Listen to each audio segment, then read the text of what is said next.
I'm Tamara Pridgett. And I'm Adrienne Herbert. And we're the hosts of Sweat the Details, a new podcast from Under Armour and iHeartRadio. Each week, we'll talk to top-performing women in fitness, sport, and science. It's a podcast by women, for women, here to shake up the conversation about women in sports. Listen to Sweat the Details on the iHeartRadio app, Apple Podcasts, or wherever you get your podcasts.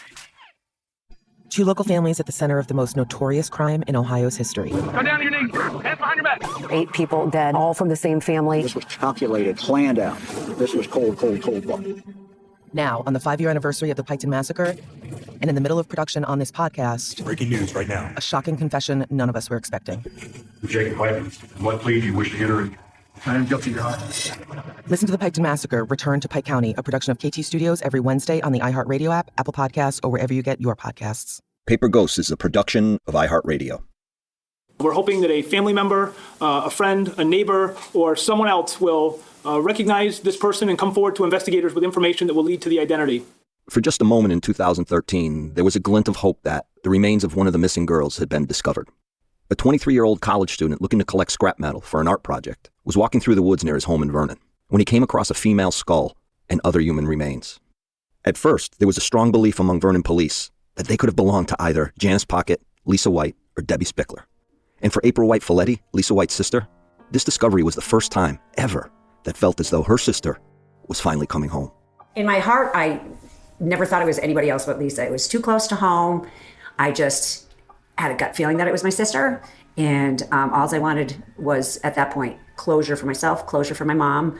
It was like a knife in my heart when we found out. The remains were found in a rugged area that was once a town dump site. It was an area not only close to where Lisa White lived, but where she had frequently hung out with friends. It became a harrowing 4 days before the results of whether any of the dental records provided a match to one of the missing girls. It took forever, or at least I don't even remember how long. For me, it felt like years getting the answer, just waiting. And it was right before my birthday. And I just kept saying to myself, all I want for my birthday is this to be found as Lisa. That's all I wanted. Years went by before police positively ID'd the remains as that of a petite 43-year-old woman who had gone missing years earlier. These families, I cannot say it enough, live with this daily. A body found, a knock on the door, a telephone call. They get their hopes up, and it's back to reality. No answers.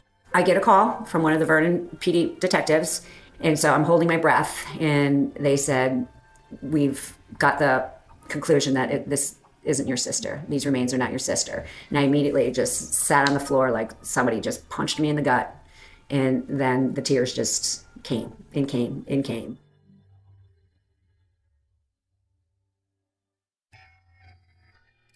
Previously on Paper Ghosts. It opens up a can of worms. It takes us down a rabbit hole. But even after all that, I go back and I'm like, where does that leave us? It leaves us with the question still, where is Debbie Spickler? What happened to her? A lot of them looked the same, so we started looking at is this more than one person? Was this like somebody that was doing this in the area, abducting children that age or around that age? Somehow we crawled through Christmas. Lisa's presence lay there unopened. We existed through March. I was completely disillusioned by the local police. My name is M. William Phelps. This is Paper Ghosts.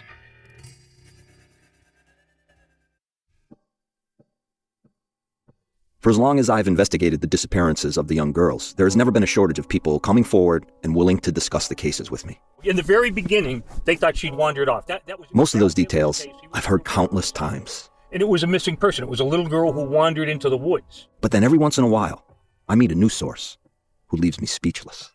I think I'm the only person alive still that actually worked on the case from the beginning. The latter recently happened when a retired police officer who worked the Janice Pocket and Lisa White cases reached out to me with information he thought I'd be interested in. We met on a Sunday afternoon on the north end of Crystal Lake. Nice to meet you. Nice to meet you. The Wendell property and those water wells were to our right. The gorgeous lake sprawled out in front of us. After some discussion, we decided it better not to use his name. But I have verified his credentials, which are impressive. Not only did he retire at the highest rank in his department, but he's a lawyer as well. I was interested in what he had to say about Janice Pocket's case. She was the youngest of the girls who disappeared, and that image of her riding her bike to go find the dead butterfly continuously haunts me. Now I think we're 2 days into it when I get the call that it's going to be an abduction of some type. Are you aware of the ransom calls? For her? Mm-hmm. A couple of them. I mean, I've heard all kinds of stuff. Okay. When Janice Pocket first disappeared, there were 2 calls, came 2 different days, and one of them was, make the reward $10,000, you might get your daughter back. That's probably verbatim what it was. I had heard it so many times. The other one was, make the reward $20,000 and you'll see Janice again. So somebody had the presence of mind on the police to put a tape recorder on the pocket phone early on. So both of those calls were recorded. Now you got to remember, technology then wasn't what it is today. It took days for them to figure out where the phone calls came from. I asked him next if the blackmailer was possibly an opportunist and just trying to capitalize on the Pocket's pain and vulnerability. Yeah, at the time, you didn't know. Right. But the phone calls came from the phone booth in the center of Tallinn, at the Tallinn Green, in front of where the old Tallinn jail used to be. This area he's talking about is 1.8 miles from where Janice went missing. Just a 3-minute drive. There was no way of knowing if there was going to be a third call. So we did surveillance. I was part of that on that phone booth. It would take days to trace the call, or at least many hours. Yeah. So what? And the idea was, well, we'll watch the booth, get the reg number of the call, and if at 2:14 we see somebody go in and make a call, we'll make the notation. But it didn't quite work that way because you couldn't always see the reg of the vehicle and all that. But the interesting thing is the guy who made the call had a gravelly, old, distinct voice. Those ransom calls never went anywhere. The old-sounding guy was never found. My gut tells me this was someone trying to capitalize on the pain of a missing child's family. Nothing more. Then, my source tells me a story about what happened about a month after Janice disappeared, and, well, it makes me think he had a very good person of interest in Janice's case. It wasn't Bob LaRosa. This past year has shown us that without your health, you have nothing. If you're not well, you can't work, look after yourself, or take care of your family. You can't enjoy the life you worked so hard to build. That's why you need to prioritize taking care of your long-term health today, before it goes from good to bad to worse. So invest in your long-term health with Forward. Forward is intelligent medicine with a personal touch. Their doctors are dedicated to catching top killers like cancer and heart disease early, before it's too late. And catching them early could save you tens of thousands of dollars in the long run.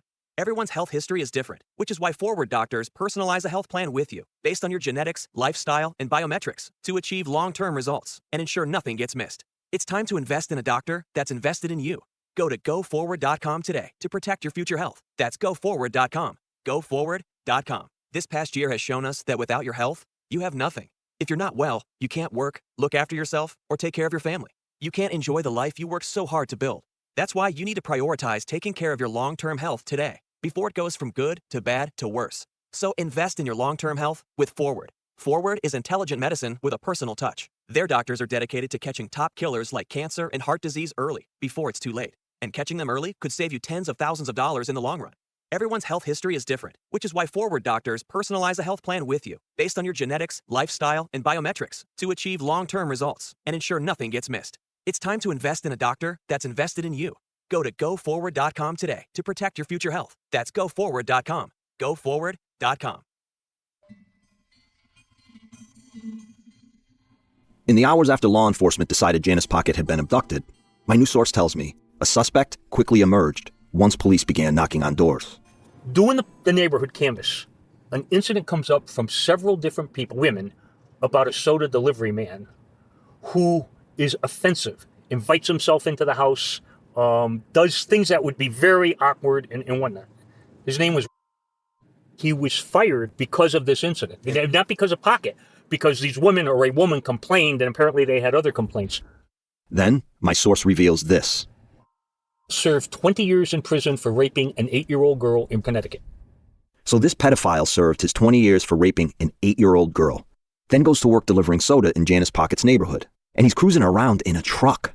I recall several people telling me over the years they had seen a truck in the neighborhood near the time Janice disappeared, but nothing had ever come of it. Now, after learning this, I wonder, was the alleged sighting of Bob LaRosa and his parked station wagon in the middle of the road an unlikely occurrence? Or is this new suspect just one of many creeps I'm learning about that often hung out in the area? We got a search warrant for house. He lived with a woman right where the 7-Eleven is. That address my source mentions? It's down the street a half mile from where Lisa White went missing. I mean, look, the coincidences developing here, the locations, the criminal record, they're hard to ignore. This new suspect never admitted to Janice Pocket's abduction. and I've learned he was never ruled out as a person of interest. Just when it felt like my search for answers was finally producing the strongest leads yet, I'm hit with this new information changing everything. You'd think it would get easy every time an investigation gets thrown off course, but it's just another example of how these cold cases always seem to take one step back from bringing these families answers. Let me ask you this. If another little girl on a bicycle disappeared 30 days after the Pocket case, within 5 miles of the Pocket house, would you think if you could solve one, you'd probably solve them both? Yeah, absolutely. So that happened? You don't know that then, do you? Now that was information I had not heard. That's interesting that another little girl, was it in Tolland or was it in Vernon? Right over here. He points straight ahead to the south side of Crystal Lake, by the public beach, an area where the witness grew up.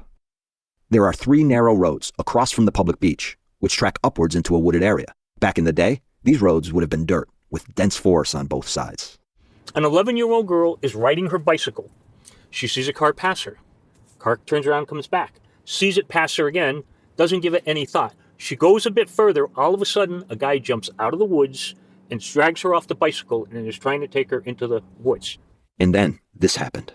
This is a 1 in a gazillion. A state trooper, a big red-headed kid from Chicopee, is coming down the road. He sees it happen. He jumps out and, gets into a fight with the guy. He tells me the guy's name, a name, incidentally, I have never heard. And it's not the soda delivery guy either. This is yet another scumbag trolling the streets looking for a young girl. I mean, 2 of these cases in this small area within a month? I think about this today and wonder, where the hell did I live growing up? What's more, the guy was a school teacher. He was supposed to be in an orientation meeting for new teachers. He was supposed to be there. He wasn't there. Instead of being there, he was out here trying to pull a girl off a bicycle. And then a month before, could you place him in Tolland near Pocket? The day that this happened, I was there. I was in the barracks when they brought him in. And he was kind of lumped up, and they took a mugshot of him. And then if you saw him after, you'd never know it was the same person. It's just odd. He's one of those people where when he was cleaned up and had glasses on and everything, he had a very different look to him. He looked more like a school teacher. The day that brought him in, he looked like somebody who tried to pull a little girl off a bicycle. I can't tell you how many times I have interviewed survivors of serial killer attacks who describe how the man who attacked them looked one way right before the attack and like a different person altogether just after. It's like that mask of sanity these guys wear comes off. My source went on to explain how, after some digging, they found out that this teacher was also a driving instructor in the next town over. So they began talking to his former driver's ed students. And there it was. We found 2 girls, and we said, "Where did he take you?" And they said, we went all over, mostly rural places or wooded places, because he raised hunting dogs, and he would take us where he went hunting. So we said, okay, well, can you take us? And long story short, they led us to Tolland. The police obviously wanted to question the teacher about Janice Pocket. They had several victims identify him for indecent exposure acts around the Tri-Town region. So they alternated filing arrest warrants. As soon as he was released on one, they'd slap another one on him and drag him back in. I then asked the obvious next question. What did he say about Janice Pocket? This is so important and people don't understand it. He never denied taking Janice Pocket. He never denied it? Never denied it. He would talk to us until we got to that, and then he'd just sit there. He lawyered up. He got an attorney who eventually got a restraining order that we couldn't go within 100 yards of him. Because we were doing that. I mean, we were harassing him. It was, there was one victim who was a young girl. He pulled up, exposed himself to her. And, she looked at the photos, and I think that might him, but it might, And so we decided we'd do a lineup. And so we got 4 troopers in plain clothes. So we bring her in. If we had a videotape of the 5 people, it would have been priceless. We brought him in, and his knees buckled. He recognized her. Wow. She recognized him. It was, she identified him, and that was one more arrest we had. Interesting. Next thing they did was get a search warrant for the house the teacher lived in with his parents. And up in the floor joists and the rafters up in the basement, we found a gun. It was a plastic gun. It looked very real. And the father said he put some there. And the mother, I think, had some type of mental issue. She was sitting on the kitchen floor with wet towels on her head when we executed the search warrant. For me, the plastic gun is significant. I'm thinking intimidation and control. You put a plastic gun in front of a kid, they don't know it's plastic. The prosecutor ultimately dropped the ball and cut a deal with this guy for no prison time, giving him instead accelerated rehabilitation under the condition he surrender his teaching license. The thing that strikes me about was an only child. His parents were older. Now, what's significant about that is about 5, maybe 10 years later, father is arrested for sexually assaulting a nephew. The house this guy lived in with his parents was about 20 minutes from where Janice Pocket was abducted. But here's the thing. Has never left that house. Really? That bothers me. He also never denied abducting and killing Janice. Never. That's the thing that bothers me the most. You'd expect them to say, fuck you, are you crazy? You know, stuff like that. Yeah. Never, ever denied it. And he hasn't left the house. And he doesn't, you know, and it was, you know, most people move on, you know, like sell your parents' house, buy a bigger house. It's a small little house. And it just strikes me, why didn't he leave there? You know, and if his father was the evil bastard we think he is, wouldn't that be a house full of bad memories? Yeah. I'd say I want to dig up the yard. I mean, really, I would do it. You see, I don't believe either White or Pocket were somebody, you know, nobody would have stumbled on. It's somebody who's from around here. Who stalked them. Yeah. Summer is finally here. Which activities do you want to spend the most time doing these months? You've waited so long, right? Well, maybe you want to spend some time with friends at a backyard barbecue. Maybe you want to go to the pool or the beach. Or just maybe you want to devote more time to playing Best Fiends, the 5-star rated puzzle game packed with super fun brain challenges and never-ending entertainment. There's always new characters to collect, or a new level to defeat, and another new level to defeat, and another level after that. No, really, Best Fiends has over 5,000 levels to keep you challenged. The game starts off pretty easy, but soon enough, you'll be addicted to beating the tougher levels. That's enough gameplay to keep you busy from this summer till who knows. So make Best Fiends one of your summer activities. It's always fun, never frustrating, and keeps you coming back for more. Download Best Fiends on the App Store or Google Play for free today. That's friends without the R. Best Fiends. Confession. I love Kathy comics. Kathy Guisewite's comic strip chronicled middle-class American womanhood day by day for over 3 decades. And between Axe and Irving's came sharp commentary on women's struggles in the workplace, rampant Reagan-era consumerism, and predatory diet culture. So why don't we remember it that way? My name is Jamie Loftus, host of Lolita Podcast and My Year in Mensa, and I wanted to take a look back at Kathy Guisewite's work, what it says about late 20th century America, what it doesn't say, and the criticism that came with being vulnerable in the newspaper on a daily basis. Spoiler alert, there is a ton to talk about. And yes, I am talking to Kathy Guisewite herself. So listen to ACTcast by Jamie Loftus, that's AACKCAST, on the iHeartRadio app, Apple Podcasts, or wherever you get your podcasts. From iHeartRadio, The Dawn, the definitive 24-episode podcast series on the producer of Flashdance, Beverly Hills Cop, and Top Gun, the Maverick, Don Simpson. Don lived for the movies, and tragically, he died for them. The LA coroner proclaimed Don's body to be the most toxic corpse in the history of California autopsy. Season 1 takes you inside the nefarious circumstances surrounding Don's death. Listen to The Dawn on the iHeartRadio app, Apple Podcasts, or wherever you get your podcasts. The new information I've received from my source has certainly given my investigation a shot of adrenaline. It's also not surprising. For as long as I have been investigating these disappearances, the number of leads and suspects ebbs and flows. I go north for a time, then a new bit of information sends me south. As much as you'd think men would want their names as far away from any possible connection, there were also those who tried to insert themselves, mostly for selfish purposes and sociopathic motivations. The most notable of them, Charles Pierce. In 1980, Pierce began admitting murdering over a dozen young girls. 58 years old, a former carnival worker from Haverhill, Massachusetts, Pierce killed a 13-year-old Boxford, Massachusetts girl in 1969, a Chicago, Illinois boy in 1973. And then he told Illinois investigators he had abducted and murdered 15 to 22 children between 1954 and 1978. Haverhill and Boxford are about a 90-minute drive from Tolland. In late 1980, Pierce told Connecticut State Police he knew where Janice Pocket was buried. The police looked into his claims and even brought his mugshot to Nancy McDonald, the neighbor who saw a man and his station wagon blocking the dirt road around the time Janice disappeared. Mary Engelbrecht, who you heard in episode 1, has had a suspicion and really wanted to believe that Pierce was responsible for her sister's disappearance. Look, Pierce seemed to fit. And, well, he admitted his involvement. So I met up with Mary at a coffee shop one sunny afternoon in late August to clear up several unanswered questions. The guy that they brought to the neighbor was Charles Pierce.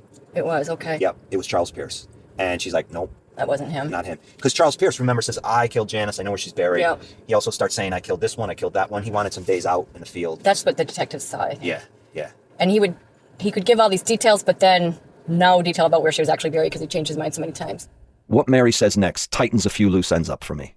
Remember the crime scene I walked out to with Lieutenant Bill Meyer and Terry Shanks? Where Terry's sister Susan LaRosa's remains were recovered, it was a wooded area, old logging trail, by a reservoir that was once dragged for Janice's body not too long after she went missing. Charles Pierce had led police there, claiming he put Janice's and Debbie Spickler's bodies in that reservoir. There was a place off a reservoir road he brought them to dig at one point. I don't think that was ever really widely known, but one of the former detectives told me that. But it definitely was a few spots by Rhodes Road and Old Cat Hole there where they dug, I remember.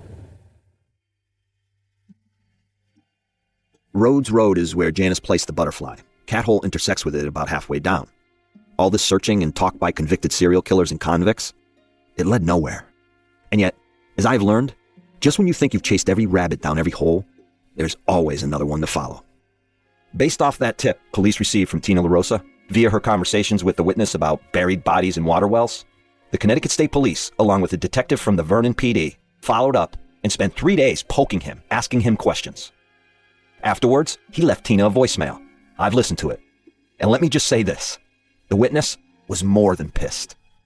Mary, in turn, had heard from the state police about the visit herself and wanted to share what she knew. They were up there supposedly for 3 days. They questioned him all afternoon, took a break, went back in the evening, again the next day, and then the third day before they left. Vernon police went up with them. They questioned him repeatedly and about stuff, and he said, I don't remember. I never said that. Then they would say, but it's right here in this report that you said that. They'd show him and he'd say, I don't remember. And they're like, they don't know if he was lying or really can't remember. They said it was hard to tell. Either he might just be a really good liar. Like the other relatives of the missing girls, Mary understands these cases take 1 step forward, 2 steps back. At this point, it was impossible, really, for any of us to become disillusioned or surprised by what we heard. They asked him the same questions in so many different ways to see if he'd mess up, and stuff, but he really stuck to, they couldn't get anything out of him. Not a thing. Not any information. And they have, it doesn't sound like they have any intention of going back there unless he makes contact. So close, yet so absolutely far. The witness has seemingly brought everyone to the brink of discovery, but is pulled back for some reason. In a second voicemail I heard, the witness had asked Tina for an envelope and postage so he could mail her a hand-drawn map of the wells and the exact location he was pointing to. Unfortunately, Tina, scared of giving the witness her address, never sent that envelope.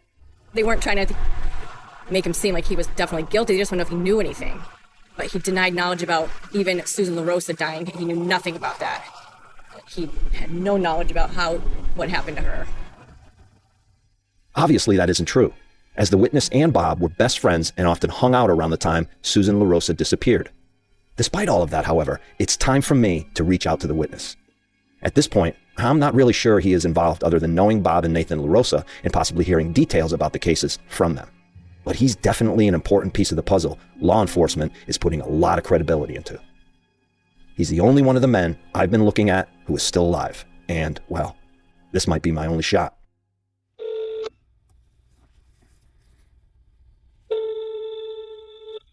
Hello? In the next episode of Paper Ghosts, I'm the youngest person involved in it. And if I don't step up and try to help figure it out and I die, that's it. It goes away. Because nobody below me is going to care. Look, for the last time, I didn't kill anybody. I didn't hurt nobody. I didn't kidnap anybody. Paper Ghosts is written and executive produced by me, M. William Phelps, with help from producer Christina Everett and sound editing by Pete Cardy from Backroom Audio. A special thanks to Abu Safar and Will Pearson from iHeartRadio. The series theme, number 442, is written and performed by Tom Mooney and Thomas Phelps. For more podcasts from iHeartRadio, visit the iHeartRadio app, Apple Podcasts, or wherever you listen to your favorite shows. You may remember seeing something about the death of Danye Jones on your social media feed around the end of 2018. Well, a Ferguson, Missouri activist found her son hanging from a tree, and police are ruling it a suicide, but the mother believes it was a lynching. He was not suicidal. I'm Ray Novoselsky. Starting only 6 weeks after Danye was found hanged by a bedsheet, my colleague John Duffy and I spent 2.5 years working with Danye's mother, Melissa, to follow the trail and find out what exactly happened to him. The lead detective in the case, he was laughing. From Double Asterisk, Now This, and iHeartRadio comes an unforgettable new investigative podcast series, After the Uprising. All episodes are available now. Listen today on the iHeartRadio app, Apple Podcasts, or wherever you find your podcasts. You know about Prince. Biggie, Mick Jagger, Miles Davis. But this isn't about them. This is about a girl. A podcast about women whose stories have been eclipsed by the legends of their famous partners. Maite Garcia, Marianne Faithfull, Norma Tanega. They are all coming at you in season 2 of About a Girl. Listen to About a Girl on the iHeartRadio app, Apple Podcasts, or wherever you get your podcasts.